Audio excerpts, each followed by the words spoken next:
Hola, buenos días a todos, a todas. Me llamo Javier Fernández y he formado parte del equipo de trabajo del proyecto Preveco. Creo que os han comentado ya, habéis hablado sobre él. Yo en específico he estado, digamos, en la dimensión del análisis del conflicto. Y es lo que os voy a contar hoy. Os voy a contar una herramienta que hemos usado, que tiene un nombre en inglés, se llama Safe System Approach, que es una herramienta que ha utilizado WWF Internacional en otros contextos diferentes. Ahora os contaré de dónde viene. Esta herramienta, también contaros que está ahora mismo en revisión a nivel internacional y bueno, pues se están haciendo algunas adaptaciones, algunos ajustes a lo largo del 2024, pero bueno, nosotros utilizamos la versión anterior. Así que voy a compartiros pantalla para que veáis la presentación. Vale, creo que ahora mismo, bueno, creo que estáis viendo ahora mismo la presentación. Vale, pues como os comentaba, esta herramienta nos ha servido para tres cosas. La primera, nos ha servido y sirve para analizar, diagnosticar situaciones conflictivas entre ser humano y vida silvestre, digamos, ¿no? Y sirve para evaluar el antes, luego ejecutar medidas y poder pues volver a usar la herramienta para hacer una evaluación, digamos, post medidas y ver pues si ha habido algún cambio. Nos sirve también como se utiliza para diagnóstico, nos sirve para generar prioridades. Vais a ver que nos ayuda a ver en qué elementos, en qué dimensiones bueno, pues están, digamos, más peor y habría que enfocarse más. Y también es una herramienta que ayuda al diálogo multigente porque se construye, bueno, pues de forma colectiva. Vale, esta herramienta, otra de las cuestiones interesantes es que intenta tener una mirada integral y que las medidas que se construyan no solo estén enfocadas en la dimensión, por ejemplo, de la prevención, que también, sino también se enfoca en mitigar daños, en acciones más de monitoreo, de evaluación, en acciones que ayudan a entender mejor el conflicto, a dar más información, otras pues más relacionadas con cuestiones legislativas y otras centradas en la propia respuesta de pues, cuando hay un daño determinado, ¿no? ¿De dónde viene? Bueno, pues esta herramienta em, usa bueno, la idea de la seguridad en el tráfico, ¿no? Por eso esta palabra en inglés del safe, que es el nombre de la herramienta, Safe System Approach, el safe de la palabra seguridad, porque viene bueno, pues del tráfico. Como podéis ver en esta figura, eh, bueno, está en inglés, pero creo que se entiende bien. eh, en el tráfico aparece, pues, digamos, tenemos diferentes elementos, ¿no? Tenemos el coche, tenemos el conductor, tenemos los otros coches y tenemos, digamos, el ambiente que rodea.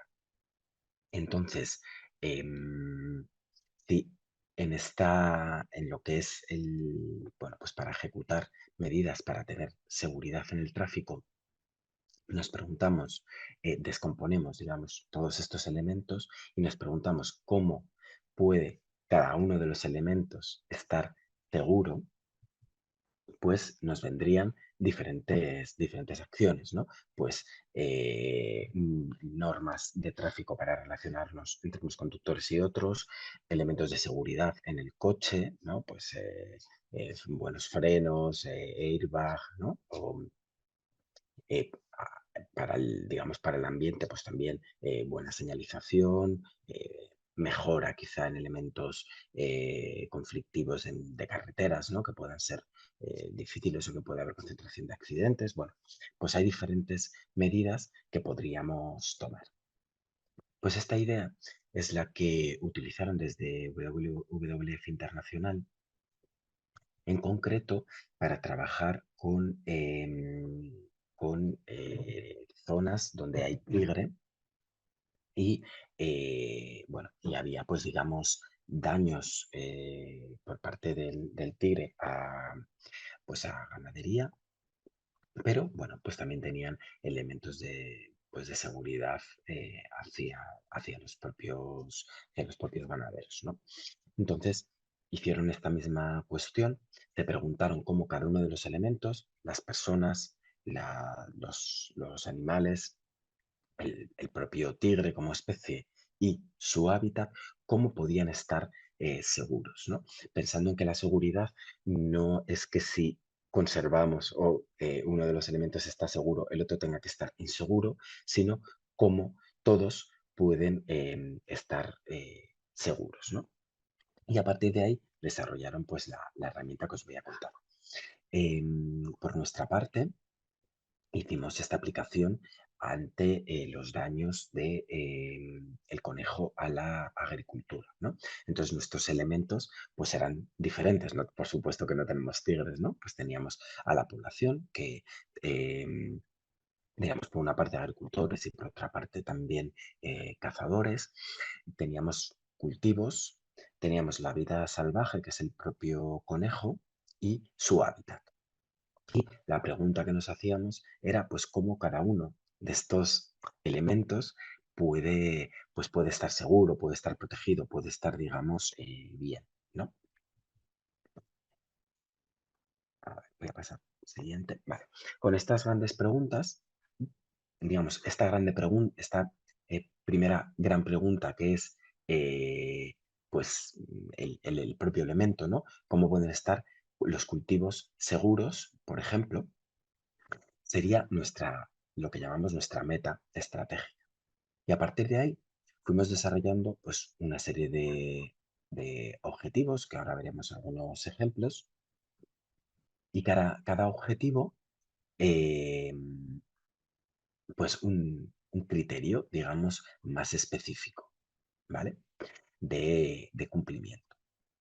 Este criterio tenía diferentes niveles de logro. Según este criterio estuviera más cumplido o menos cumplido en la realidad, estuviera más ejecutado o menos ejecutado, le dábamos una puntuación, 1, 2, 3 o 4, ¿no? Uno sería, pues, está, digamos, poco ejecutado y un 4 está bastante ejecutado. Entonces, a partir de esta matriz, construíamos una línea de base, un diagnóstico de la situación, ¿vale? Os pongo algunos ejemplos y es, por ejemplo, teníamos a nuestros agricultores como una meta estratégica, ¿no? La población, los agricultores tienen que estar seguros, pero que básicamente tienen que estar también protegidos, ¿no? Y os pongo pues algunos ejemplos aquí de objetivos específicos, ¿no? ¿Cómo los agricultores pueden estar protegidos, pueden estar seguros? Bueno, pues con una rentabilidad del cultivo adecuada, por ejemplo, o dos, con sistemas de compensación de daños del conejo eficaces, ¿vale? Estos son solo algunos ejemplos, había otros objetivos, ¿no? Y estos objetivos está, pues, el primero, por ejemplo, la rentabilidad del cultivo, que la rentabilidad del cultivo sea adecuada. em, lo descomponíamos en lo que os comentaba antes, una serie de criterios. Pues, ¿cómo puede ser, cómo puede estar la rentabilidad del cultivo, cómo puede ser adecuada la rentabilidad del cultivo? Pues con una regulación de precios, por ejemplo, a nivel estatal, con la existencia de canales cortos de comercialización. Bueno, pues desplegábamos ese objetivo en lo que llamamos criterios un poco más, pues más específicos, ¿no?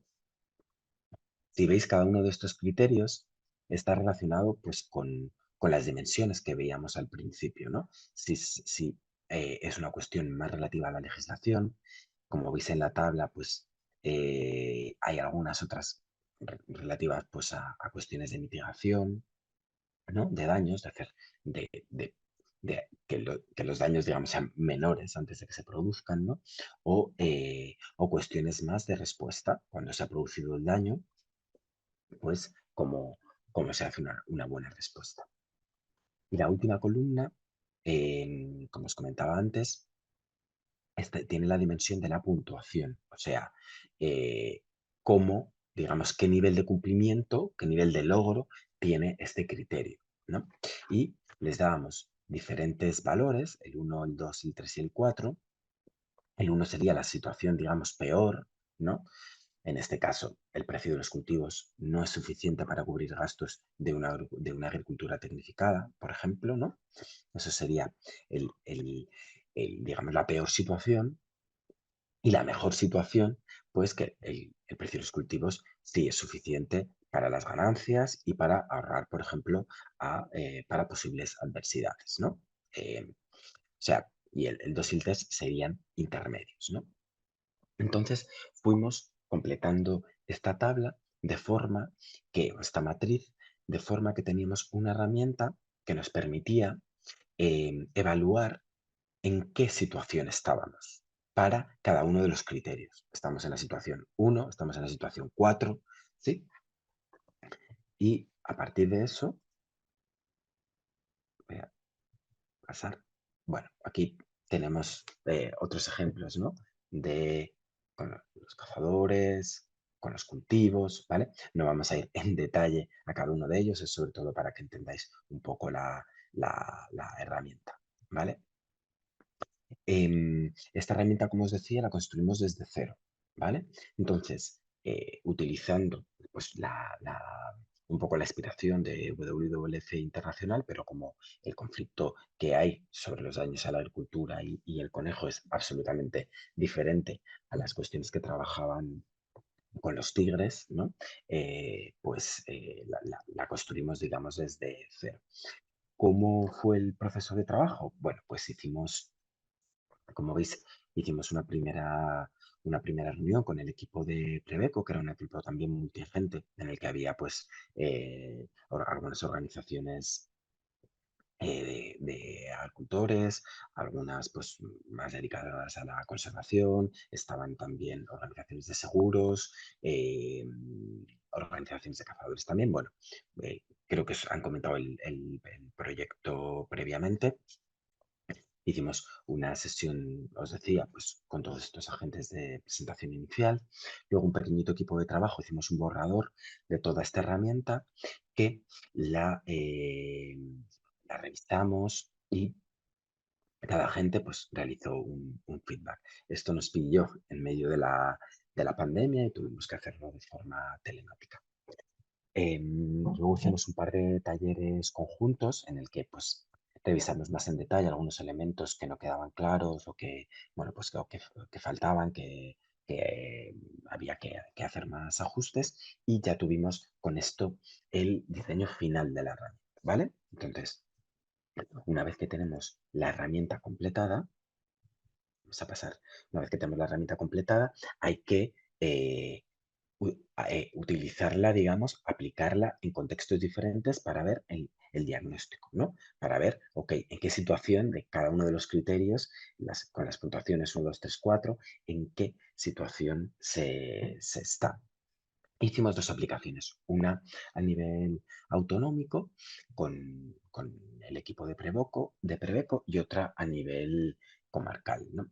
¿Cómo, cómo se realizaba? El equipo autonómico lo que hicimos fue primero, cada agente reflexionaba sobre la puntuación que daba cada uno de los criterios, ese cumplimiento de forma online. Y luego fuimos viendo en los elementos que había mucho acuerdo, pues ya había, pues pasaban, ¿no? Ya estábamos de acuerdo. Y los elementos en los que había más disparidad de opiniones, esos los trabajamos también en un par de talleres conjuntos para acabar definiendo bien cuál era la situación de partida. Y esto daba un resultado final. A nivel comarcal, em, a nivel comarcal hicimos un taller presencial ya, pues también con diferentes agentes en los que fuimos junto con ellos y a través de, pues de dialogar cada uno de los apartados, de los ítems, de los criterios, fuimos viendo cuál era la situación de partida, ¿vale? Y la herramienta pues nos da este tipo de imágenes, ¿no? Según vamos dando puntuación, vemos eh, en cada uno de los grandes elementos cómo de seguros están, digamos, ¿no? Y aquí nos salían, pues, algunas puntuaciones, ¿no? Dónde estaban los elementos de mayor dificultad, ¿no? Pues aquí, por ejemplo, nos salían los cultivos, pero también algunos elementos de del propio conejo, ¿no? Que, bueno, pues que salían a mejorar, ¿no? En este elemento también vemos que las cuestiones que tienen que ver con el monitoreo, pues nos salían que necesitaban una mejora, ¿no?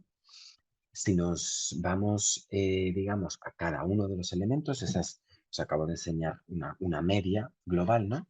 Pero en cada uno de los elementos, por ejemplo, los agricultores, nos salían según esas puntuaciones cuáles son los elementos, digamos, pues peores, ¿no?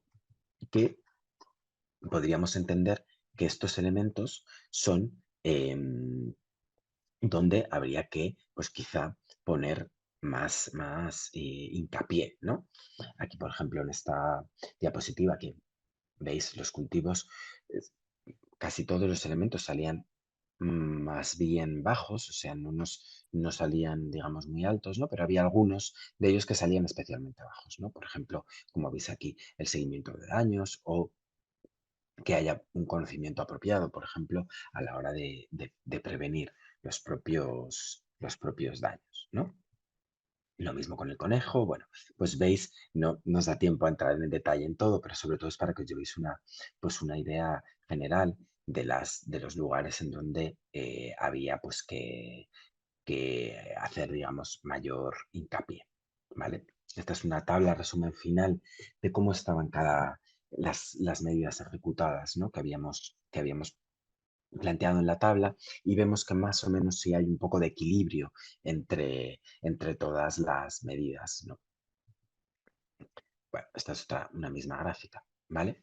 Así que nada, ya para terminar, pues comentaros un pequeño resumen de esta propia herramienta, ¿no? ¿Qué es lo que ha hecho? Pues genera un proceso de diálogo multiagente, nos sirve para elaborar las prioridades de estas dimensiones importantes del conflicto, diagnostica la situación actual, como es la situación, y elabora pues cuáles son las prioridades para posibles planes de acción. Bueno, pues con esto yo os dejo.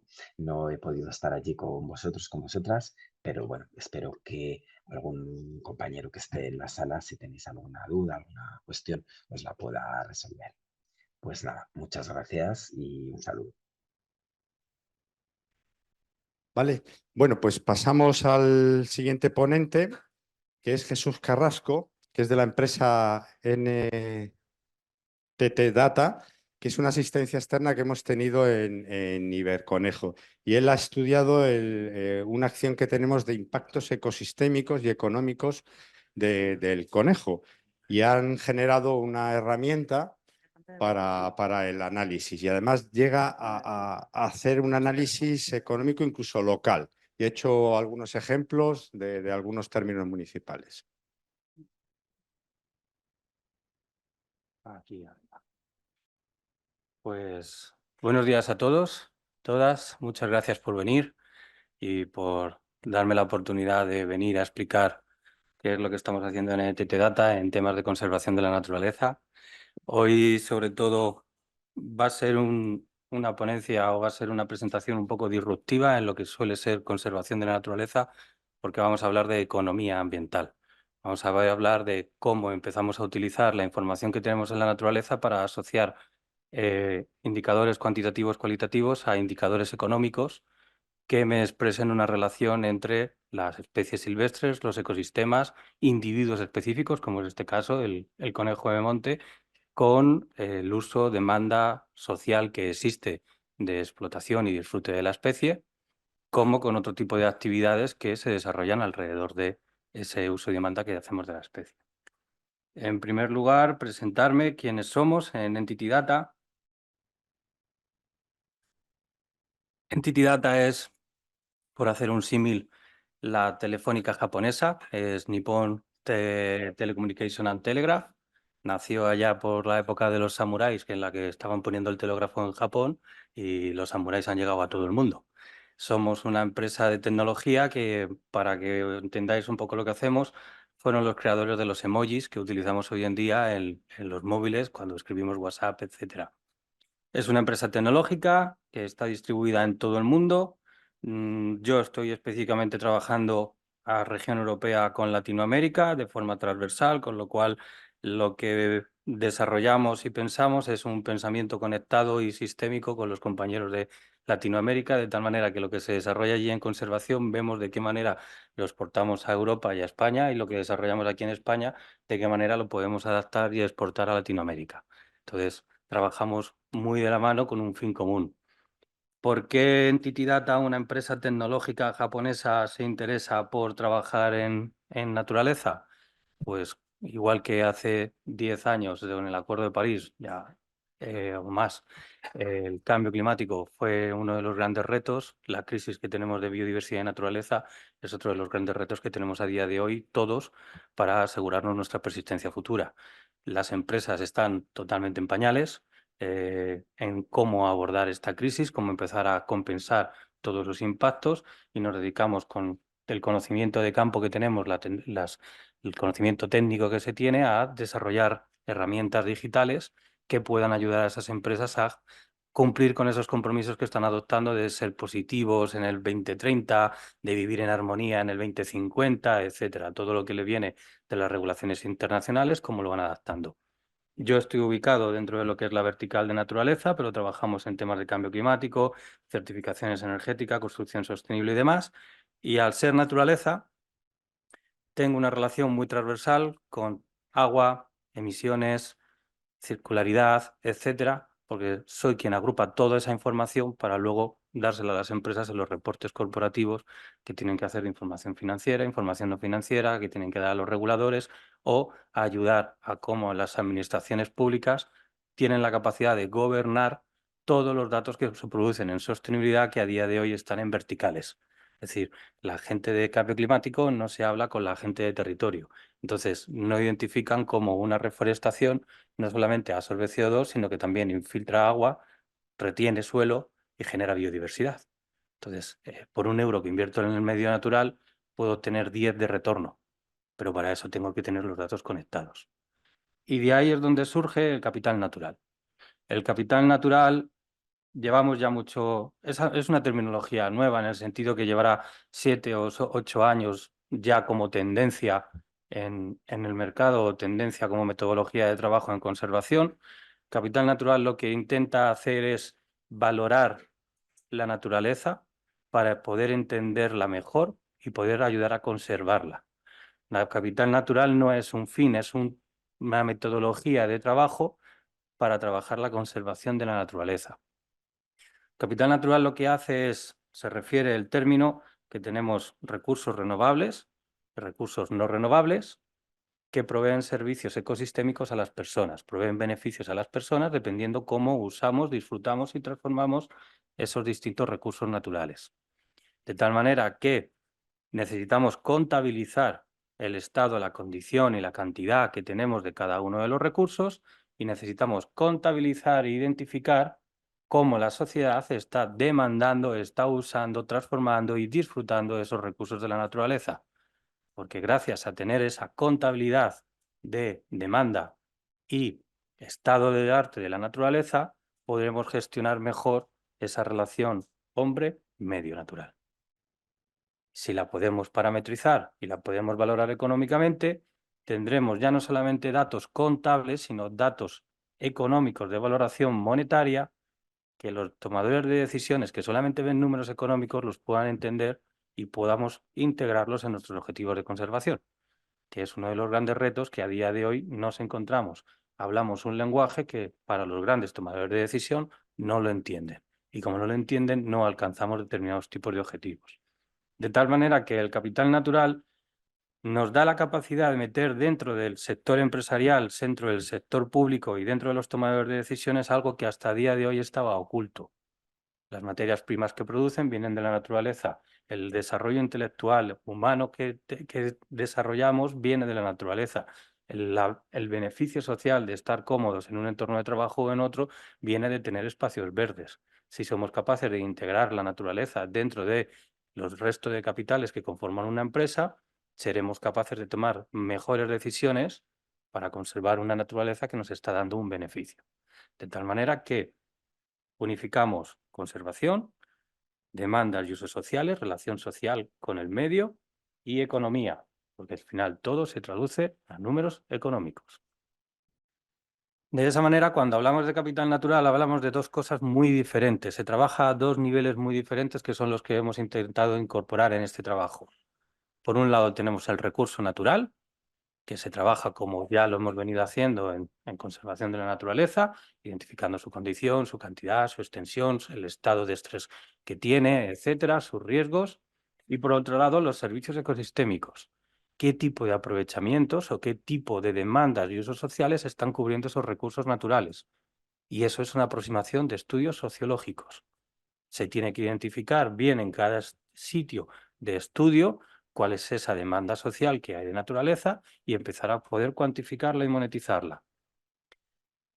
Por suerte, ya venimos mucho tiempo trabajando, ya hay grupos de trabajo, se van estandarizando metodologías, se van estandarizando lenguajes y hay acuerdos entre cómo se divide la naturaleza, es decir, ese gran conjunto de cosas, cómo se parametriza o cómo se divide dentro de una librería de activos naturales, en la que tenemos activos vivos y activos inertes y tenemos esos 7 activos naturales que tenéis en pantalla.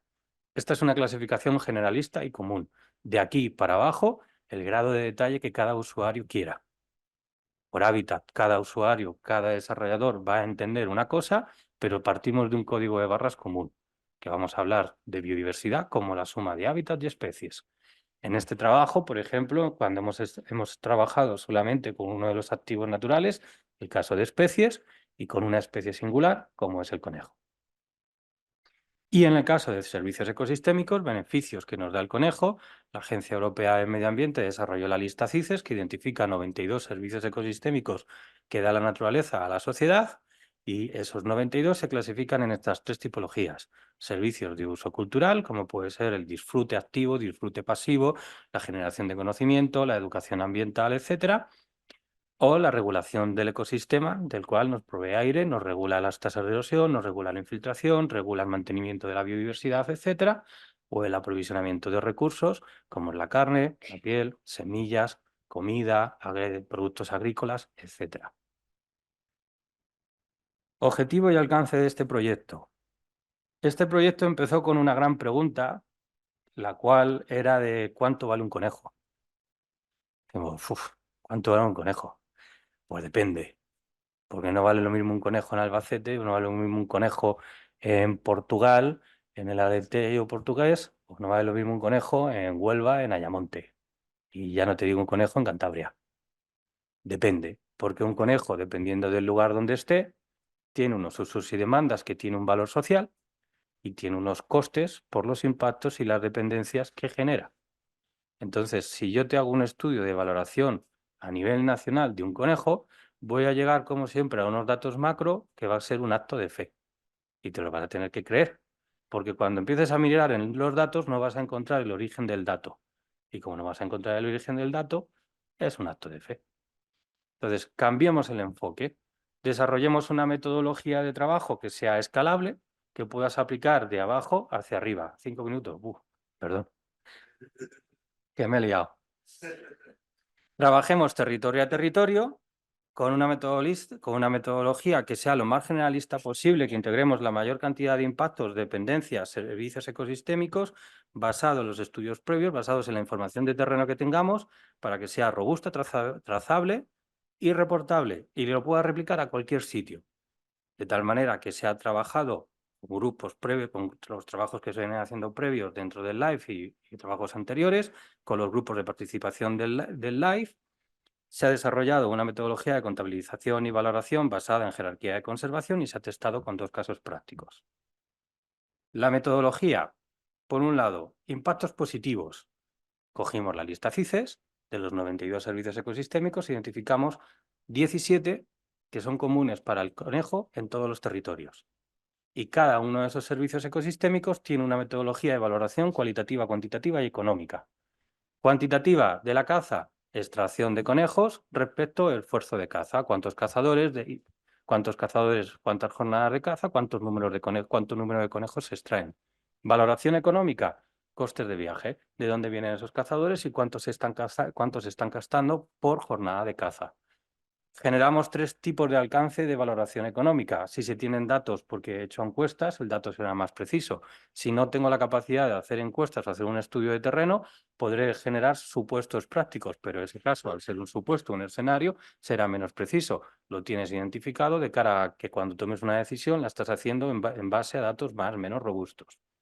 Y respecto a los impactos negativos dentro del grupo de trabajo, en el cual había cazadores, había agricultores, había técnicos de la administración, etcétera, se identificaron un total de 87 elementos estructurales, sanitarios, agrícolas, cinegéticos o de gobernanza pública que son susceptibles de recibir impactos negativos. Y esos 87 elementos se definieron 146 medidas de evitación, mitigación, restauración o compensación. ¿Qué te pide la metodología? Que en cada uno de tus casos identifiques cuáles de esos 87 elementos de impacto negativos te aplican, qué acciones de evitación, mitigación, restauración o compensación estás implementando y cuál es el esfuerzo que estás haciendo. ¿Cuánto te está costando una malla cinegética? ¿Cuánto te está costando jornadas de vigilancia en el coto? Te está obligando a hacer una contabilidad como la que tiene un ferretero con los tornillos de su ferretería. Algo que hasta el día de hoy no estábamos haciendo en la naturaleza. Gracias a tener esa contabilidad, yo puedo saber cuál es el valor de mi stock y cuál es el beneficio que me está dando ese stock cuando lo estoy sacando fuera hacia la sociedad. De tal manera que puedo saber cuál es la rentabilidad que tengo en mi territorio por lo que vale el conejo, por lo que me cuesta mantener el conejo y por lo que me vale el conejo, por lo que produce el conejo en beneficios a la sociedad. La suma de los 2 valores es la riqueza que genera el conejo en el territorio, riqueza bruta. La resta es la riqueza neta y la riqueza neta me indica si el conejo está generando prosperidad o está generando detracción de valor en el territorio. Esto que parece muy sencillo en la teoría, llevarlo a la práctica es lo complejo, porque cuando vamos a explorar los datos, como es el caso de Mértola o el caso de San Clemente, nos encontramos con grandes dificultades en ir al dato de detalle. ¿Por qué? Pues porque sobre todo en economía no tenemos desglosados los presupuestos a grado de detalle como los tiene un ferretero. Identificamos una serie de impactos negativos para el área de para el área de San Clemente, identificamos unos impactos positivos, derivados sobre todo de la venta de carne, la caza, las ferias cinegéticas, actividades de investigación, y salieron esos valores económicos brutos, netos, que conociendo la población y la superficie, podemos llegar a trasladar a cuál es la rentabilidad que está generando la población en el área de estudio y cuál es la rentabilidad que genera un único individuo. De tal manera que si pudiéramos ponerle un precio al valor de la población, se pudiera hacer. El objetivo de este trabajo no son los valores económicos, es lo que hay detrás de los valores económicos, los valores cuantitativos. Yo no voy a generar una gestión en base a la economía, voy a generar una gestión en base a cómo es la relación del conejo con la sociedad, cómo son los impactos que me está generando y cuáles son los beneficios. ¿Los impactos? Pues ¿cuántos metros de malla conejera tengo que estar dando a los agricultores? ¿Qué puedo hacer para reducir ese costo que tiene esa malla conejera? Porque como no tenemos históricos de valoraciones económicas, estos valores económicos yo no sé decirte si son buenos, son malos o cómo son, pero sí me sirve para empezar a trabajar en base a los datos cuantitativos qué ocurre si incremento la inversión en malla conejera, cómo va a incrementar el valor o la satisfacción social o los beneficios sociales de esa especie. Que es algo muy curioso que vimos en el caso de Mértola. En Mértola no hay conejos, prácticamente no hay conejos. Y hay una inversión enorme en un impacto negativo para mantener especies dependientes del conejo y una inversión enorme para generar conejos. Pero es un territorio con una relación sociocultural tan grande con la caja del conejo que la poca oferta que existe hace que la demanda sea altísima. Con lo cual hay muy pocos conejos, pero tiene un valor económico espectacular. Volvemos otra vez a llevar a papel con datos objetivos una relación económico, social y ambiental en un territorio concreto frente a una especie concreta que me está costando un dinero y me está generando unos beneficios. Objetivos de esta metodología o conclusiones que sacamos de la metodología, que este tipo de metodologías nos sirven para echar a papel de forma objetiva con datos robustos, trazables y vinculados al territorio, información de beneficios tangibles e intangibles, de tal manera que cuando tome decisiones de gestión tenga que tener en cuenta tanto los beneficios monetarios que me genera una especie como los no monetarios, porque a lo mejor en una zona no voy a eliminar los conejos de Villaconejos, porque la propia toponimia va metida la palabra conejo, con lo cual, ¿cuál es el coste social de que se pierdan los conejos en Villaconejos? Es un valor no monetario, es un valor intangible que lo tengo que tener en cuenta en mi gestión y estoy obligado a tenerlo en cuenta. Por eso no puedo mirar solo valores económicos. Necesitamos especialización, necesitamos un esfuerzo en recopilar, analizar correctamente esos desgloses presupuestarios que nos encontramos valores macro muy grandes, muy bonitos, que para hacer escalados a nivel nacional nos van muy bien, pero cuando entras en la chicha no llegas a aterrizar. Tenemos que mejorar la información sobre el impacto que generan este tipo de especies sobre la economía y sobre la sociedad y definir planes de escenarios futuros en base a acciones o actuaciones concretas que podamos ver en ese escenario cómo van a oscilar los valores cuantitativos y los valores monetarios, de tal manera que la gestión pueda tener medidas más acertadas y aproximadas a las necesidades sociales y ambientales de la especie en el territorio. Si empezáramos a incorporar más territorios aplicando esta metodología, podríamos llegar a este tipo de rectas de regresión en la cual a densidades determinadas podemos ver cuál es la densidad óptima para generar rentabilidad neta positiva. Y a partir de ahí explorar cuáles son esas medidas de gestión o cuál es esa situación social y ambiental que tiene el conejo en ese territorio para extrapolar o trabajar en esas situaciones sociales a aquellos territorios cuyas rentabilidades sean negativas.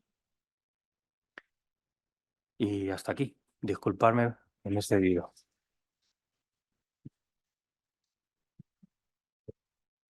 Muchísimas gracias, Jesús. Espera.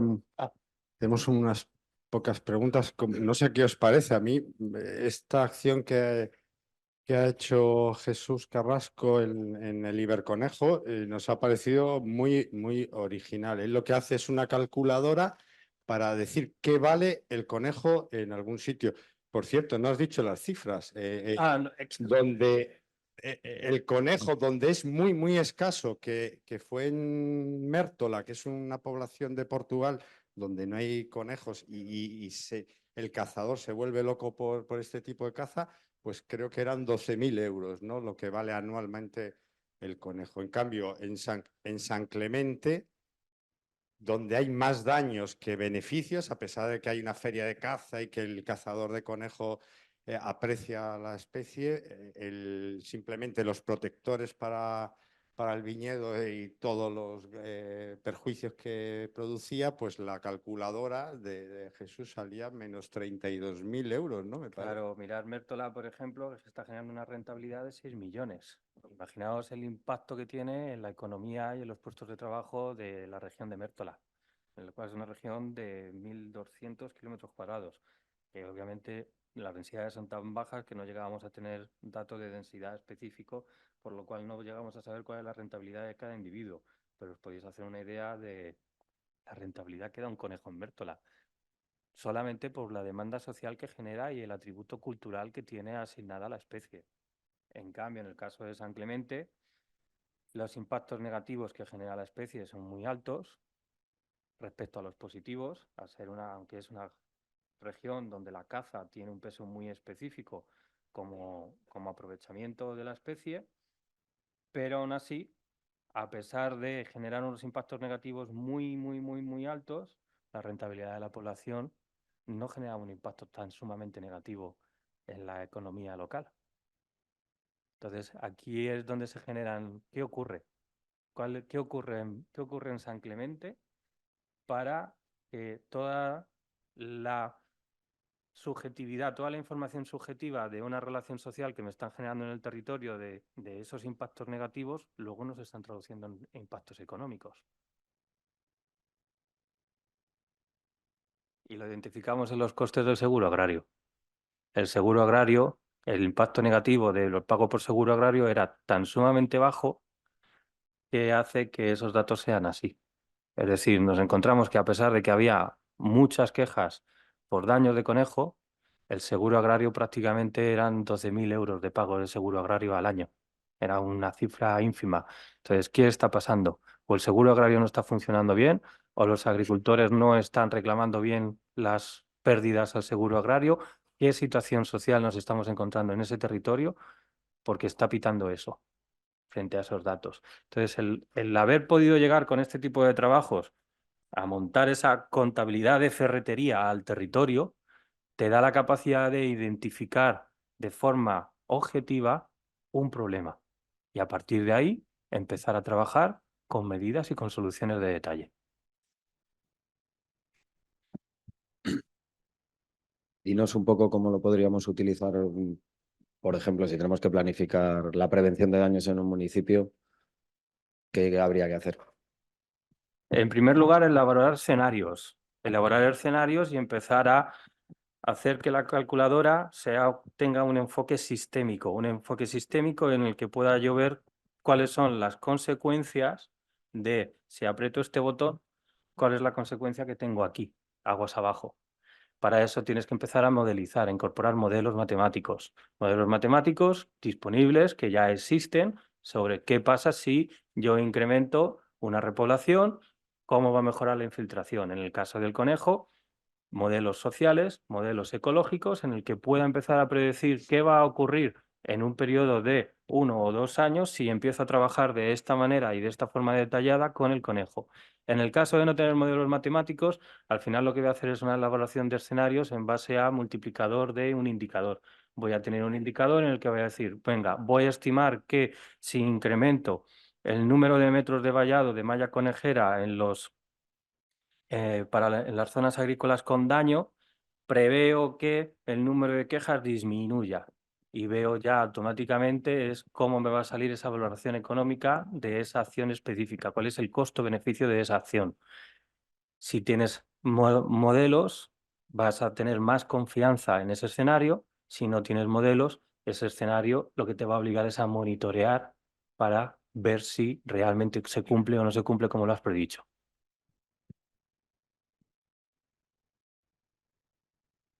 Hay una pregunta por ahí. Sobre planificación y prevención nos va a hablar el siguiente ponente también. Guillermo.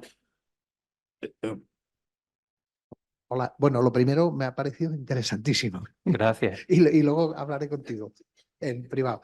Soy Guillermo Ceballos, de la Junta de Andalucía. Y hay una relación positiva, o parece, aparentemente, una relación muy positiva entre el valor económico final o el resultado final económico y la oferta y la demanda desde el punto de vista cinegético. Y no lo puedo despreciar, o sea, eso es una realidad. En un sitio donde hay muchísimo conejo, ya lo comentó ayer Nicolás, el cazador hasta se aburre Sí. de disparar al conejo, incluso llega a no disparar al conejo, ya está harto. En esa relación nos olvidamos de una cosa, el cazador tiene derechos y deberes. Y los cazadores muchas veces se olvidan de los deberes. El cazador tiene que disparar al conejo. No es una cuestión electiva, tiene que cumplir un plan técnico de caza, entre otras cosas. Entonces, esa oferta y demanda, cuando hay un exceso, se romperá la parte, no sé cómo llamarlo, lúdico-deportiva del reto de cazar el conejo. Se rompe porque hay exceso, pero tienen que cumplirlo. Entonces, eso ya no tiene una contabilidad económica. Tienen que cumplir y deberían estar haciendo ese trabajo o esa herramienta de gestión en la que el cazador se ha convertido. Y eso no se puede contabilizar económicamente. Pues eso es una obligación, eso es como los impuestos. Pero, por otra, me parece súper interesante el monetarizar para que nuestros jefes entiendan lo que queremos que suceda, cuando queremos que algo suceda. Claro, Me parece interesantísimo. ¿Verdad? partimos en el punto de que no todo es monetizable. Por eso tenemos que meter dentro de este tipo de herramientas los valores contables y los incontables, o sea, monetarios y no monetarios. En el tema de la caza, dentro de la herramienta se ha valorado la caza como positiva y como negativa. Positivo dentro de la época de veda, negativa fuera de la época de veda, porque entendemos que es un impacto negativo debido a una sobreabundancia de conejo y el cazador está obligado a generar un gasto extra que dentro de época de veda no se determina como gasto extra. La parte de si están cumpliendo o no están cumpliendo lo vas a tener en el valor cuantitativo, porque lo que ves son las extracciones. Entonces, en época de veda, tú estás monitorizando las extracciones de conejo y estás viendo si están cumpliendo o no están cumpliendo. Y en la parte de valor económico, al aplicar costes de viaje, era muy interesante en el caso de Mértola cómo venían cazadores de casi todo Portugal con 15, 20 perros y se gastaban muchísimo dinero en el conejo. Y en el caso de San Clemente, el gasto por caza era prácticamente ínfimo por lo que estás diciendo, porque estaban hartos. Y es muy local. Y cada vez teníamos menos individuos o menos personas cazando o dedicando el esfuerzo económico a la caza del conejo, con lo cual al final lo estás viendo en la herramienta siempre y cuando seas capaz de levantar esa información. Tenemos otra pregunta aquí. Quería hacer una pregunta Dale. para hablar de euros. ¿Cuánto vale un conejo? Has dicho en Mértola, un conejo, ¿cuánto vale? No lo llegamos a identificar, uno, porque no llegamos a saber la densidad o abundancia de conejo que teníamos en la región. Pero aproximadamente 10 euros, 20, 50, 1000. Pues si luego entramos, si quieres, en la calculadora, me No. das una cifra cualquiera y es una simple división. O Pero sea, bueno, aproximadamente 20 euros arriba abajo.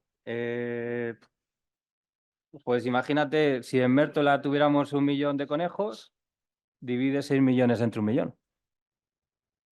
6 euros el conejo. A 6 euros el conejo. Y 1 millón no te digo que no hay. Y estos señores tienen el problema que tienen de agricultura.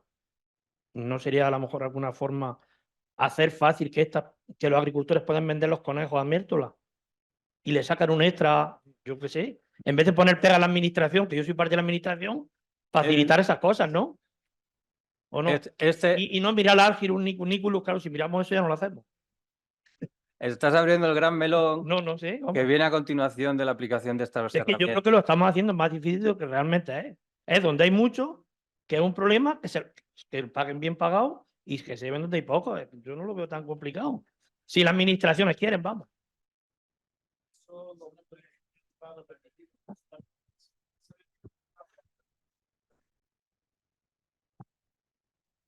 Hola, buenos días. Juan Herrera de la Real Federación Española de Caza. Hola, Juan.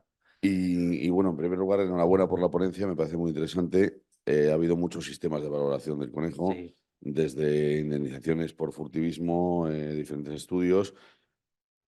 ¿Cuánto vale el conejo? ¿Cuánto vale el conejo en veda? ¿Qué hace el cazador en veda? A Guillermo, comentarle que bueno, el cazador no es que se aburra de disparar, porque cazar es mucho más que disparar, pero realmente el cazador hace unos esfuerzos, en muchos casos, que ponen en riesgo la continuidad de la actividad, ponen en riesgo la continuidad de las sociedades de caza. Hemos hecho una encuesta en Castilla-La Mancha donde el 76% de los cotos que han respondido peligra la continuidad de la sociedad por el pago de indemnizaciones por daños. Entonces, claro, el cazador al final está pagando por una actividad que es ocio y además el otro día comentábamos, cuando un cazador, un coto captura 10.000 conejos, ¿qué pasaría si no se capturaran esos 10.000 conejos? Es decir, está paliando unos daños, pero además paga por los daños que producen los que no cazan, ¿no?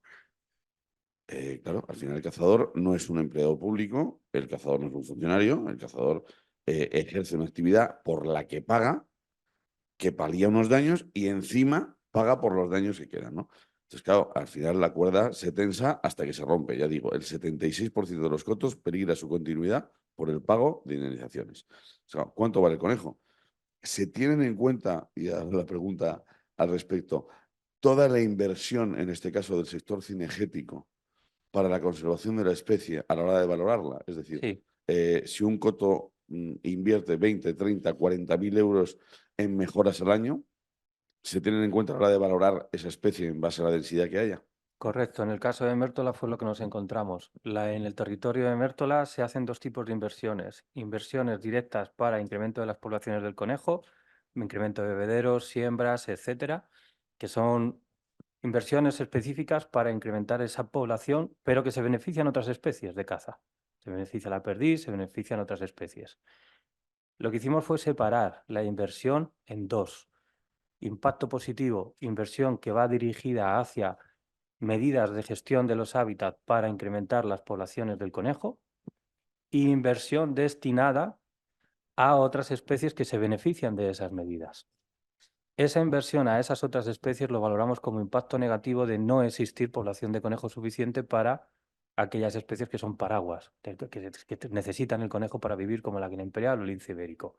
Con lo cual, en Mértola nos encontramos que el mayor costo del valor negativo, el mayor impacto negativo es el dinero que están invirtiendo en mantener a otras especies que dependen del conejo, pero la caza, gracias a la demanda de caza, existe otro montante económico muy importante a medidas de gestión del hábitat que están integradas. Es decir, esta es la metodología, la calculadora a día de hoy no llega a ser 100% completa y se tiene que ir completando con su aplicación y con su actualización continua. Está la parte de impactos negativos, valora metodología de costos, donde están las infracciones, donde están las multas, donde está todo lo que te supone un extra, un costo. Y en los impactos negativos está todo aquello que es, perdón, en los impactos positivos está todo aquello que genera un beneficio a la sociedad. Hay 17, ¿se pueden empezar a incrementar más? Empecemos a trabajar y esto es un punto de partida para ir avanzando. Tenemos una última pregunta y si hay más, os la reserváis para la mesa redonda que hay después. Buenos días, enhorabuena. Yo soy Juan Carlos Bautista de la Subdelegación de Gobierno de Albacete de Agricultura. A ver, es por lo que ha comentado San Clemente, que ayer intervine. Tú dices ahí que en San Clemente el impacto negativo después de la mala prensa que tiene solo son 32.374 euros y dices que es porque la indemnización de los seguros solo era 12.000 euros y sospechas que se está utilizando mal el seguro. No es que sospechemos, sabemos que algo pasa ahí, pero no A ver, sabemos el mira, qué. yo te voy a explicar. El seguro responde bien en daños, en daños reiterativos no responde. Si una persona tiene un agricultor contrata un seguro, ¿qué ocurre? Que a lo mejor el seguro es una actividad mercantil y tú le contratas porque un mediador te lo ofrece y te dice, cubre esto, y luego tiene como todo un contrato del seguro, ¿no? Entonces, ante un daño, los seguros son caros. Entonces, incluso la cobertura es por parcela, no es por explotación. Como estuviéramos hablando de la sequía, Correcto. sería por parcela. Entonces, no se puede hacer más. ¿Qué ocurre? Si tienes un daño, las expectativas de producción son menores. Y claro, si me hubieras puesto un ejemplo de Medina del Campo, diría, pues no sé lo que pasó allí, pero en San Clemente tiene un río, tiene el Pinar del Rey, tiene un término muy grande, hay 4 cultivos, tiene regadío, o sea, y hay una historia que puede... vamos a pensar que es el pueblo que está en la Villarrolero, pues es parecido, ¿me entiendes? Y es fácil que haya mucha población de conejos y que no den con ello. El seguro responde hasta un límite. Luego, si tienes daños, ni este ni ninguno. Es lo que yo te quería comentar. Claro, el detalle de la causa, el motivo, no lo sabemos, ahí no entramos. Sabemos que mira, los datos que se nos proporcionaron para incorporar, que los pagos de las aseguradoras por daños agrícolas ascendían a 12.000 euros solo.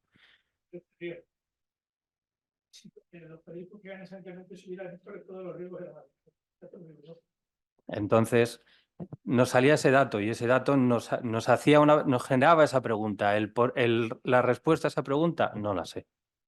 No la sé. No sabemos el detalle de cómo funciona de cómo funciona el seguro, no sabemos el detalle de si están quejándose o no se están quejando, si es reiterativo o no es reiterativo, qué superficie mínima de daños llega a cubrir el seguro para ejecutarse el pago.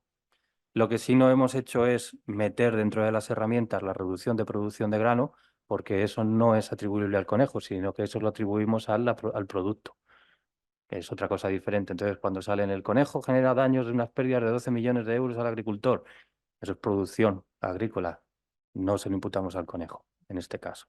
Sí es cierto que en San Clemente nos salen también estos valores de impacto negativo por la inversión tan grande que se ha hecho en tubos protectores de plántulas. Como ves, son 377.000 euros, casi el 50% del impacto negativo. Estimamos que esa inversión se hacía en el mismo año y sabemos que no es una inversión que se ha hecho en un solo año, sino que está escalonada. Como no teníamos la capacidad o no sabíamos decir, venga, ¿cómo lo desgranamos para un valor justo año a año?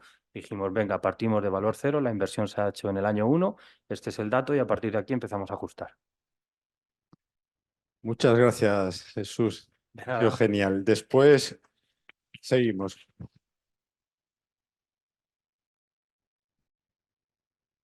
Entonces, hilando con lo que estamos viendo, tenemos al siguiente ponente, que es Alberto Navarro, que nos está haciendo dentro de Iberconejo un análisis de la PAC, de la Política Agraria Común. Y nos va a contar cómo hacer una planificación de prevención de daños identificando intervenciones de la PAC que puedan servirnos. Y también nos ha resultado pues, muy original su enfoque dentro del proyecto.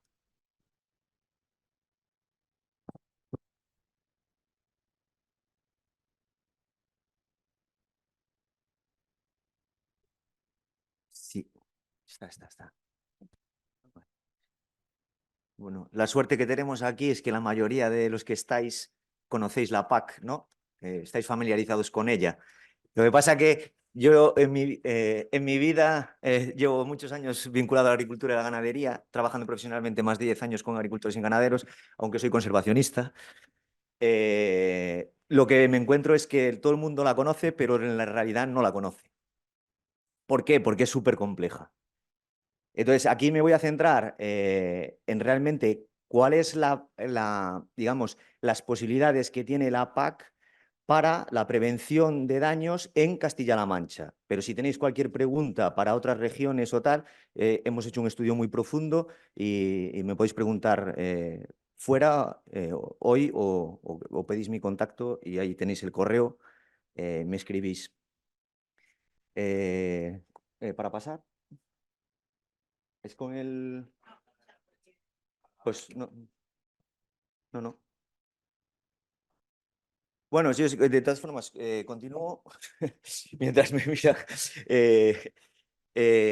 Bueno, eso, la PAC, como sabéis, se inicia en el 57, formalmente empieza a funcionar a principios de los 60, en el 62, y los objetivos que tiene siguen siendo los que vienen en el Tratado de Funcionamiento de la Unión Europea y siguen siendo, muy productivista, aunque a partir de los años 80 se hace, se empieza a abrir y se desacoplan los pagos y se empieza a abrir y trabajar en la visión de la agricultura como multifuncional, pues empieza a tener otros objetivos. Y hoy, en la última reforma, pues como veis, hay 10 objetivos con distinta naturaleza, pues desde el apoyo al relevo generacional, temas de medio ambiente, pero bueno, inicialmente siguen siendo estos objetivos que son los que dominan y son productivistas. Esto es el contexto con el que nos manejamos. Se estructuran dos pilares que tiene dos fondos distintos asociados, que es el Fondo Europeo de Garantía Agrícola Agraria, que es del pilar 1, que tiene ahí las ayudas directas, famosas ayudas directas a los productores, la Organización Común de los Mercados Agrícolas en la Unión Europea y un grupo grande de medidas transversales. Y luego el famoso pilar 2 de Desarrollo Rural con el Fondo Europeo Agrario de Desarrollo Rural. Para la prevención de daños, fundamentalmente, son medidas del pilar 2. Del pilar 1, desde el punto de vista de mitigación, se podrían tener en cuenta las medidas que hay las ayudas de cobertura, para implantar cobertura, cultivos de cobertura y las franjas de vegetación, que son muy polémicas porque hay que dejar unas franjas idealmente de 5 metros de los cuerpos de agua, y esto está generando también tensiones en el mundo de la agricultura cuando no debería ser así. Bueno, esto es un desglose del presupuesto para que os hagáis una idea de anual en España. Como veis, el Pilar 1 se lleva más de 5.400 millones de euros al año, mientras que el Pilar 2 unos 1.762. Y luego, como veis, las ayudas directas son casi 5.000 millones de euros al año. Entonces, esta es una tabla que vosotros ahí no vais a poder apreciar, pero donde comparaba, o sea, las medidas, esto viene de que hicimos una revisión bibliográfica de medidas de gestión del conejo, tanto de fomento de las poblaciones como de control de las mismas o prevención de daños, y están en la columna de la izquierda, y luego en la derecha son todas las medidas que hemos detectado en la actual PAC que se pueden utilizar para apoyar o financiar las medidas de gestión para la especie, ¿no?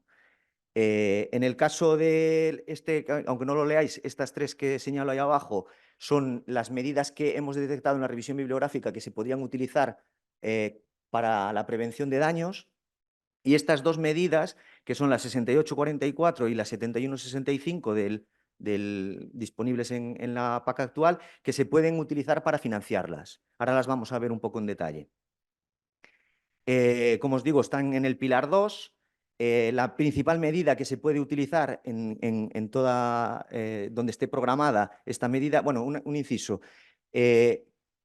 No todas las medidas que están disponibles a nivel nacional, que están diseñadas para todo el Estado, necesariamente están disponibles en todas las comunidades autónomas. Es decir, como sabéis, cada comunidad autónoma tiene mucha facilidad de elegir qué medidas implementa en su territorio.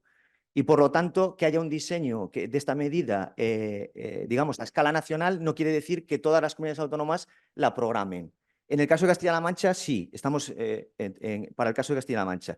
Y está la 6844, son ayudas a inversiones no productivas en explotaciones agrarias vinculadas a la mitigación, adaptación al cambio climático, uso eficiente de los recursos naturales y biodiversidad. Esta segunda que os pongo, inversiones no productivas en servicios básicos al medio natural, se podría utilizar para temas de gestión de fauna, pero lo pongo entre interrogantes porque está muy orientada para que la administración la use ella misma para hacer intervenciones en el medio rural en general y en, por ejemplo, hacer mangas ganaderas, en zonas de comunales, en pastos y tal. El diseño que tiene, aunque se podría utilizar para temas de gestión de fauna e incluso del conejo, presenta dudas. Habría que ver caso por caso en cada comunidad autónoma el diseño que tiene. Pero bueno, la 6844 en Castilla-La Mancha está disponible y potencialmente se podría usar. Luego vamos a ver los peros. Específicamente, estas 6 cosas que os pongo ahí son los grandes grupos de medidas que se podían, o directrices de la medida que se podían presentar proyectos para hacer cosas. Y bueno, las inversiones no productivas son aquellas inversiones que se pueden hacer en las explotaciones que no tienen una traducción porque se hagan en que aumente la producción o mejore el capital de la explotación directamente. Entonces, específicamente en el diseño de esta medida dice inversiones no productivas dirigidas a la protección del ganado y o los cultivos frente a la fauna salvaje. Y específicamente también dice protección de los cultivos frente a la fauna silvestre. Entonces, la medida pues tiene que ir, no va por cuando los agricultores o los ganaderos piden la PAC, hay lo que se llama la solicitud única. Esta no es de solicitud única. Esta medida, por su diseño, se convocan ayudas para la misma y hay que competir en concurrencia competitiva y habría que elaborar una memoria técnica. Y los beneficiarios elegibles, pues aparte de los agricultores, también pueden ser las propias administraciones públicas, personas físicas y jurídicas, comunidades de regantes, etcétera. Ahí también os lo pongo para que os quede la información, no tanto para que yo me la lea. En el caso de específicamente para Castilla-La Mancha, la intensidad de la ayuda puede ser hasta el 100% de los costes subvencionables y el importe unitario se ha calculado en base a la experiencia previa de aplicación de la PAC. Estas son las comunidades autónomas donde está disponible la medida, que es en Asturias, Castilla y León, Extremadura, Galicia y la Comunidad de Madrid. Y luego, como veis, si nos metemos ya a mirar la letra pequeña, empiezan los peros. La protección de la fauna salvaje, lo que se podría utilizar en Castilla-La Mancha, pues solo está programada para 60 solicitudes de unas 2.050 euros como máximo, durante 2 años, en el año 24, el año que viene, y el año 27. Entonces, que una medida tenga un diseño muy chulo no quiere decir que luego cuando vas a la letra pequeña tenga un real interés para el paisano. Luego, hay otra medida que es muy interesante para trabajar en temas de lo que estamos tratando aquí, que es la de cooperación para el medio ambiente. Esta lo que intenta es juntar a 2 o más actores para hacer, sobre todo, trasladar conocimiento científico a la aplicación. Entonces, una de las cosas que hemos detectado en el Iberconejo, sobre todo de la revisión bibliográfica, es que, bueno, y pasa con todo daños de fauna en general, que hay muy pocos estudios. Ayer se presumía de datos, pero el problema no es solo los datos, sino es que no tenemos ni idea de lo que funciona. Lo mejor que tenemos es el Preveco ahora mismo, y si os fijáis, con todo el mérito que tiene, son de 3 años de información y con sus limitaciones. Entonces, esta medida se podría utilizar para financiar proyectos como Preveco. El diseño de la medida es proyectos de hasta 7 años, que es muy interesante, hasta 1 millón de euros de presupuesto y multiactor, y muy enfocado, por ejemplo, a testar medidas de prevención. Y ahora, luego vamos a ver la letra pequeña. Este es el diseño de la medida a nivel nacional. Bueno, ¿qué pasa ya cuando nos metemos en Castilla-La Mancha, que esta medida la tiene programada Castilla-La Mancha? Bueno, pues que los compromisos ya son solo para 3 años, el límite de la ayuda serían 120.000 euros al año, para 3 años 120.000, o sea, solo se podían presentar proyectos de hasta 360.000 euros, del 1 millón de euros del original, y el 100% de los costes subvencionables, que esto está muy bien, y concurrencia competitiva, pero hay más peros. Bueno, esto son cosas que os lo dejo ahí para que podíais, que es subvencionable dentro de la medida diseño nacional. Esto es de diseño nacional. Cuando nos vamos a la letra pequeña, ¿qué pasa en Castilla-La Mancha? Pues que yo creo que ya está preconcedida. Se va a utilizar el dinero para Castilla-La Mancha de esta medida para la tórtola común y la perdiz roja. Entonces, en la práctica no está disponible para que podamos utilizarla más allá de la administración. Y esto ocurre mucho con la PAC. La administración es una, si no, la principal beneficiaria de la PAC. Que esto no gusta que se diga, pero es la realidad. Y bueno, también Telefónica aparece y dices, pues habría que utilizar más el dinero de la PAC para los paisanos y para cosas como las que estamos aquí reunidos y no para tonterías que se utilizan y que dices, no sabes ni para qué se gasta el dinero en eso. Ahora, por comunidades autónomas, lo que os decía, esas 2 medidas, que son la 6844 y la 7165, en Castilla-La Mancha están las 2 disponibles. Bueno, esto es lo mismo en un mapa. Esto lo que hicimos es, sí, te veo. Esto, tengo la visión periférica bastante buena. Esto es lo mismo, otro punto de análisis de lo que hicimos en el estudio, que era las medidas como veis a la izquierda, estas, aunque no las podéis leer, son las medidas de gestión que hemos identificado para la especie, con dinero o con medidas de la PAC, en dónde se pueden llevar a cabo en cada comunidad autónoma. ¿Vale? Y como veis, en Castilla-La Mancha, todas las medidas de gestión del conejo, potencialmente por el diseño de las medidas de la PAC que están disponibles en Castilla-La Mancha, se podrían utilizar todas. Se podrían hacer todas las medidas de gestión del conejo con dinero de la PAC, con los peros y todo. Esto es lo mismo, solo que un mapa, y esto, bueno, son cuestiones que hicimos del análisis a escala nacional, de la potencialidad de la PAC para la gestión del conejo. Veíamos que Murcia, Navarra y el País Vasco es donde peor desempeño hay de la PAC para la gestión de fauna silvestre. No penséis en el conejo solo, sino de la fauna en general.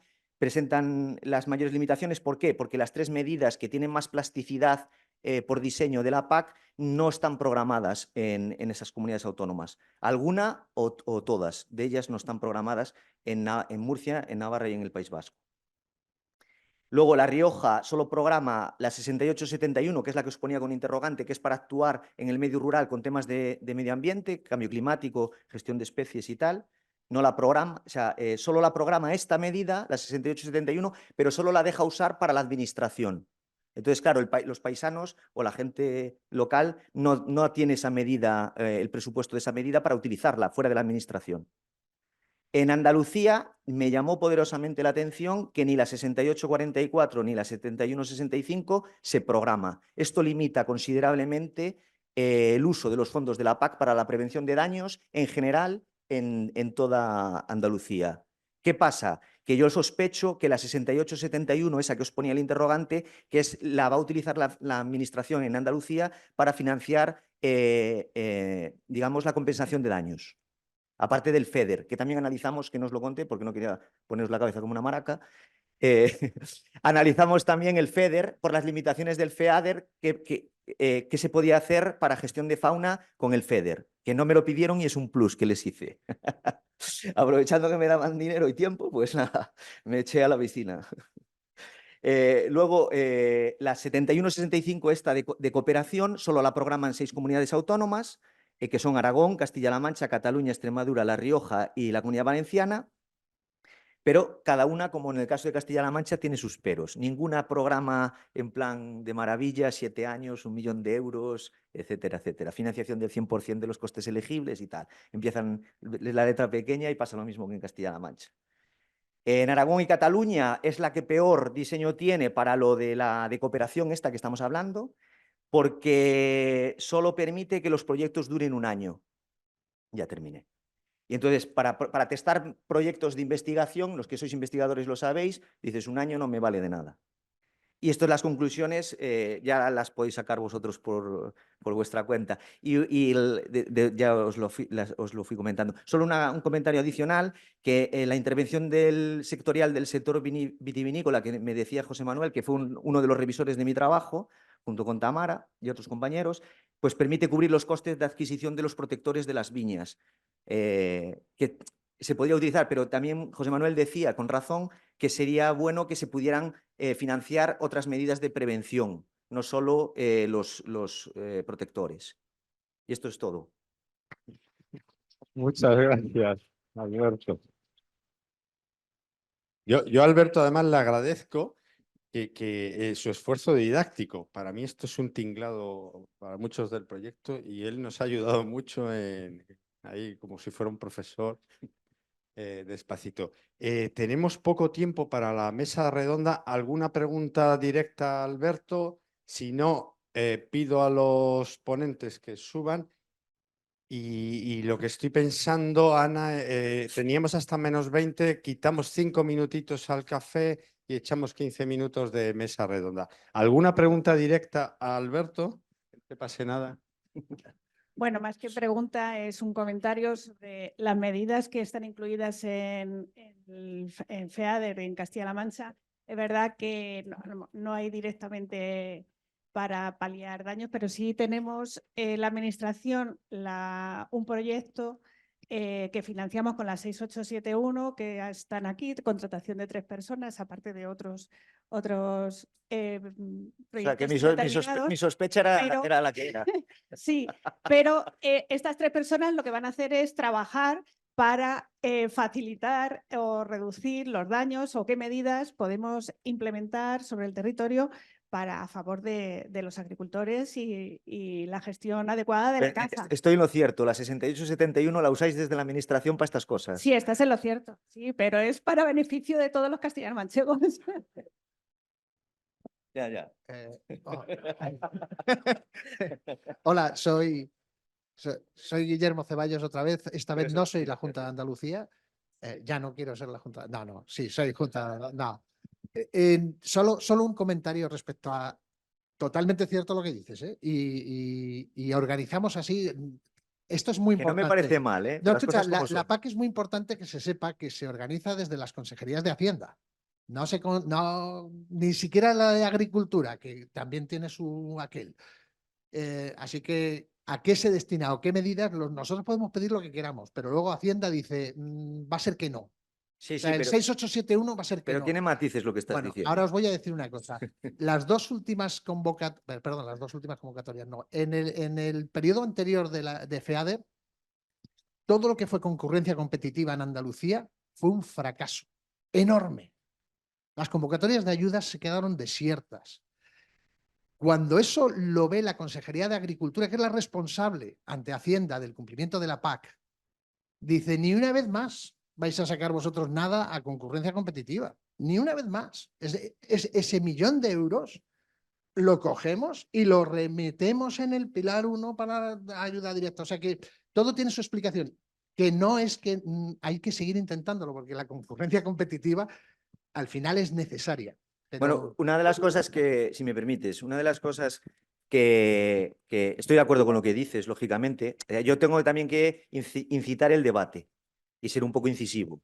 Estoy de acuerdo con lo que dices, pero una de las cosas que nosotros proponíamos, ya no solo en el Iberconejo, sino desde tiempo a quienes trabajamos en compatibilizar la conservación con la gente del campo, trabajamos con ellos codo con codo, es que ellos tienen que dedicarse a producir. Y en eso estamos de acuerdo todos. Y tienen que producir y vivir dignamente de lo que producen y que se les pague conforme al valor que tiene. Nadie quiere vivir de las ayudas. Pero partiendo de eso y que tenemos dinero público para facilitarles la vida, creo que sería muy importante que las entidades que tienen acuerdos de conservación, como la custodia del territorio, con estos paisanos, que pudieran ellos presentarle a las ayudas. O sea, pero no que lo hagan de forma velada, sino que realmente en el diseño de las medidas, que las hay, que tienen ese diseño, que el que tiene un acuerdo de conservación con un paisano pueda presentar él la ayuda, pero para que vaya a su explotación el dinero. Entonces, eso ayudaría a que se pidieran más las medidas. Porque el paisano no tiene por qué saber de preparar proyectos ni pegarse con más papeles de los que ya tiene de sobra, y por eso están protestando también, porque están hasta las narices y con razón. Y el que tenga una explotación y haya trabajado en ella sabe perfectamente que, vamos, es que tiene más papeles una cabra que un niño.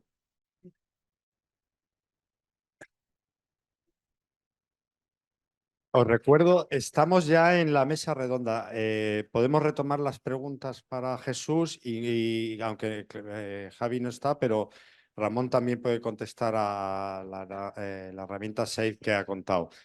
Tenemos pregunta por parte de UPA. No me pegues, ¿eh? Gracias. Bueno, no, al contrario, oye, enhorabuena, Alberto, porque habéis hecho un trabajo estupendo, muy minucioso y concreto y amplio.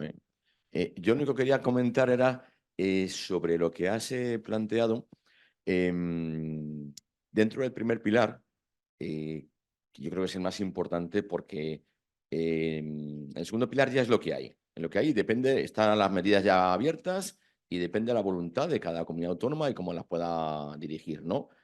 Pero el primer pilar tiene mucha importancia porque, aparte del presupuesto, abarca todo el territorio y hay algunas medidas que puede tener incidencia. De hecho, en el plan estratégico de la PAC, la única palabra que aparece, o sea, donde aparece conejo, aparece en el BOE, es justamente en la medida esta que has comentado de reestructuración de viñedo, el tema de los protectores.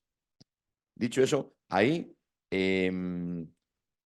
ahora se abre un periodo para plantear modificaciones al PEPAC, que finaliza este mes.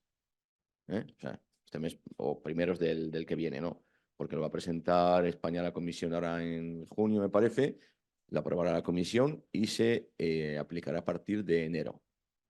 Lo que no podamos conseguir hasta ahora, en este momento, ya tenemos que esperar 3 años. Con lo cual, creemos que lo que podamos plantear, lo comentábamos anoche, Alberto, ¿te acuerdas? Y algún otro, habría que ser ágiles y verlo en los próximos días, casi no semanas, próximos días de posibilidades, ¿no?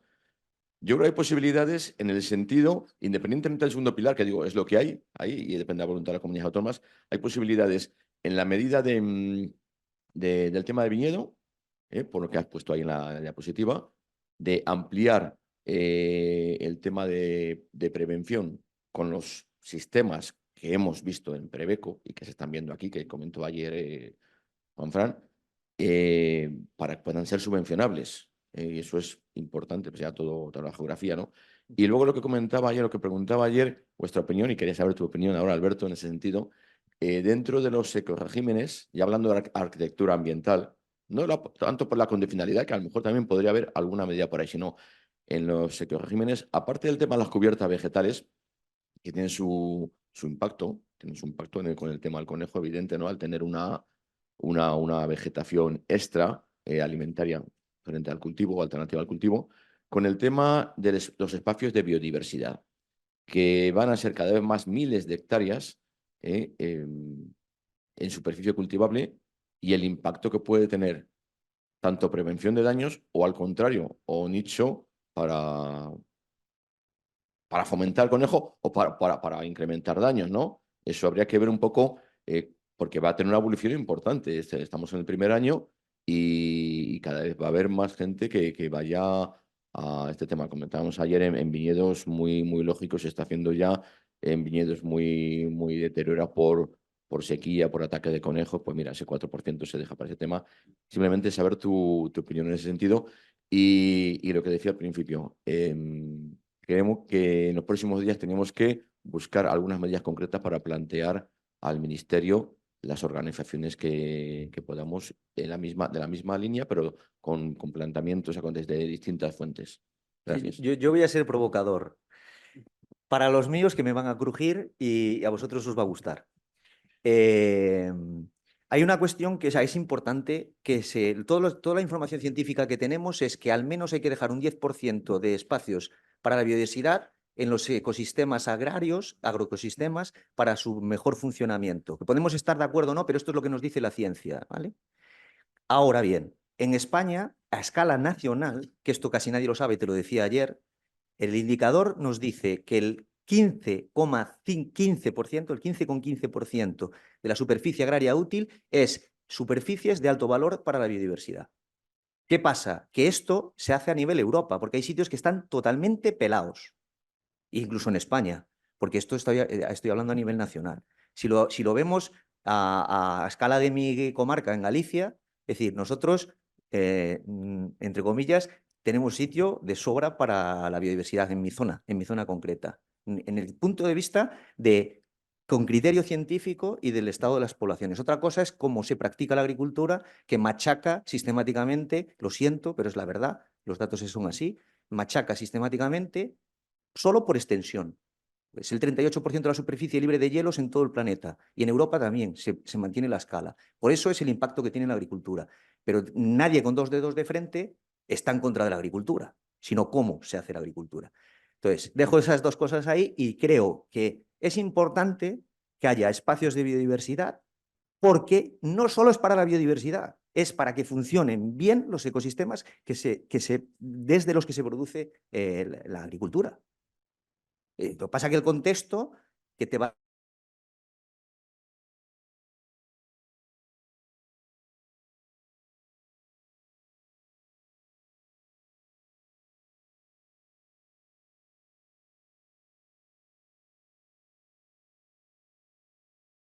que te está controlando al conejo, igual nos estamos pasando de vueltas. O sea, todos tenemos responsabilidad.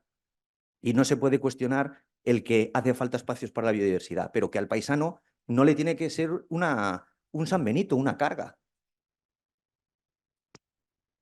Vamos acabando un par de preguntas y nos vamos al café. Alberto, con respecto a lo que has dicho de la custodia del territorio, que no lo he comentado antes, hemos sacado también con cargo al FEADER una orden de ayudas de custodia del territorio destinada a especies cinegéticas esteparias.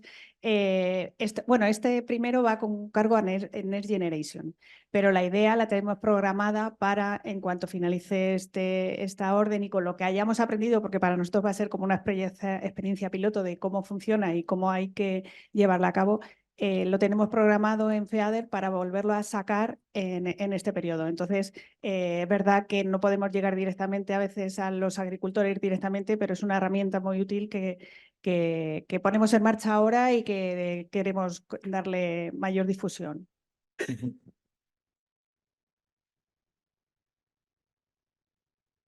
Os pido brevedad en las últimas preguntas o la última, pero hacemos un... Gracias por la presentación, Alberto. Mi pregunta muy concreta, al principio cuando has hablado de las márgenes esos de 5 metros en torno a los cursos hidrográficos, ¿se acogía alguna de las medidas que has dicho? ¿Se integraba en algún? ¿Puedes repetir el número? Es una buena práctica, o sea, es una BECAM.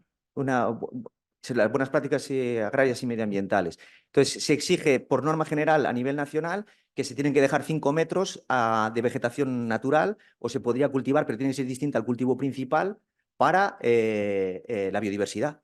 Si no se pueden aplicar tampoco productos fitosanitarios.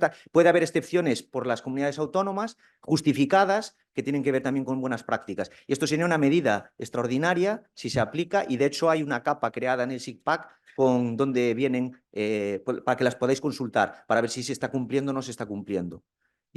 Pero seguramente lo vayan a pausar. En todo este ataque brutal al Pacto Verde Europeo y a todas las medidas que tengan que ver con medio ambiente, seguramente lo vayan a pausar. Pero sería excepcional. Pero claro, que no le costara al paisano, ¿no? Tiene que, en la conservación, nuestra experiencia es que si el paisano lo reconoce como que es bueno para él, es cuando hay aceptación. Si no, aparece el furtivismo y cosas de este tipo, ¿no?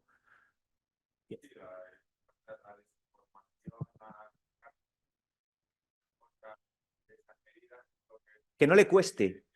O sea, es así de triste, pero que no le cueste. Que no le cueste. Sí, viene de otra, pero nunca se implantó. O sea, dejar 5 metros de todos los cuerpos de agua jamás se implantó.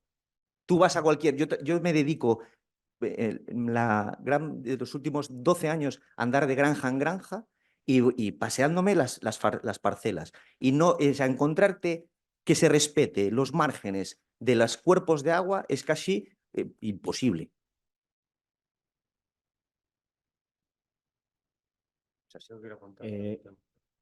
Que todo esto lo tenemos disponible. O sea, está el informe, el informe, la herramienta y el SAFE, que lo tenemos ahí disponible. Cualquiera que lo quiera utilizar, os lo pasamos. Está en abierto para que se use. Vamos con la última pregunta. Quería hacer Sí, una Jesús. aportación, quería abrir el melón de la gobernanza ambiental, que al final es hacia donde nos está dirigiendo las valoraciones, las contabilidades, las subvenciones, etcétera. Tenemos un problema en el cual ya sabemos medir, sabemos contabilizar, sabemos valorar económicamente y ahora ¿qué hacemos con eso? Entonces, ¿qué va a pasar? Esto no es solamente de aplicar una fiscalidad ambiental verde como nos va a venir de Europa con el principio de que quien contamina paga y el que no contamina y el que está generando biodiversidad y el que está aportando beneficios al territorio, beneficios ambientales, beneficios sociales y beneficios económicos. ¿Qué recibe? Y ese está recibiendo subvenciones, está haciendo un esfuerzo por transformar. Cuando ya se ha transformado, va al mercado, ¿qué beneficio va a tener yendo al mercado? ¿Me va a costar a mí como consumidor más el producto porque está haciendo eso? Entonces, ¿cómo vamos a articular un sistema de gobernanza ambiental que no solamente castiga al que la esté haciendo mal, sino que genere beneficios al que realmente está haciendo una contribución? Se abre el melón del pago por servicios ecosistémicos, los créditos ambientales, se abren muchos melones. Empecemos a hablar, empecemos a discutirlos, porque desde abajo estamos empujando hacia esa dirección, que se tomen decisiones y se estructuren marcos de gobernanza ambiental que generen beneficios y que generen castigos a quien no contribuya y que no sea el consumidor el que tenga que pagar al final el pato de la transformación de la sostenibilidad. Una última pregunta. No, solo un apunte con respecto a los paisanos. Yo, en mi experiencia trabajando con ellos codo con codo, es una lanza en favor de ellos. Es decir, yo les cuento cosas y ellos te dicen con toda la sinceridad del mundo que no lo saben, que ellos no saben que tenían que hacer eso o que estaban obligados a esto. Entonces, respecto a la condicionalidad, hay un desconocimiento importante de los pobres hombres o mujeres, de que las cosas que se les exigen, y ahora lo ves en las manifestaciones. Yo estoy en el grupo de WhatsApp de mi zona, de los manifestantes de mi zona, y les oigo decir cosas que digo, es que es verdad que esta gente tiene un desconocimiento absoluto de la carga que se le pone encima. Y claro, cuando se dan cuenta, estallan, porque fue lo que pasó ahora.